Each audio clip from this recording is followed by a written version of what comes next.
তামিলনাড়ুর রাজনীতিতে বড় চমক দেখিয়েছেন অভিনেতা থেকে রাজনীতিক হওয়া থালাপতি বিজয়।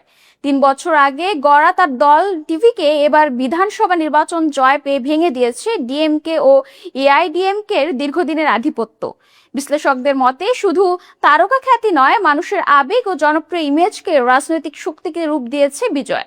তবে এখনই শুরু হয়েছে আসল পরীক্ষা, কারণ নির্বাচন জেতা আর সরকার পরিচালনা এক বিষয় নয়। রাজনৈতিক বিশ্লেষকদের মতে টিভিকে এখন ভক্ত গোষ্ঠীকে দক্ষ রাজনৈতিক কর্মবাহিনীতে রূপ দিতে হবে। একই সঙ্গে গড়ে তুলতে হবে শক্তিশালী সাংগঠনিক কাঠামো, নেতৃত্বের গভীরতা এবং বাস্তবমুখী নীতি নির্ধারণ। বিশেষজ্ঞরা বলছেন, স্বাস্থ্য, কর্মসংস্থান, পানি ব্যবস্থাপনা ও নগর পরিকল্পনার মতো খাতে কার্যকর পদক্ষেপই নির্ধারণ করবে বিজয়ের ভবিষ্যৎ রাজনৈতিক সফলতা। পাশাপাশি চলচ্চিত্রের নায়ক ইমেজ থেকে বের হয়ে বাস্তব রাজনৈতিক নেতৃত্বের প্রমাণও দিতে হবে তাকে। বিশ্লেষকদের মতে তামিলনাড়ুর রাজনীতিতে এটি শুধু সরকার পরিবর্তন নয়, বরং রাজনীতির ধরন বদলে যাওয়ার বড় ইঙ্গিত।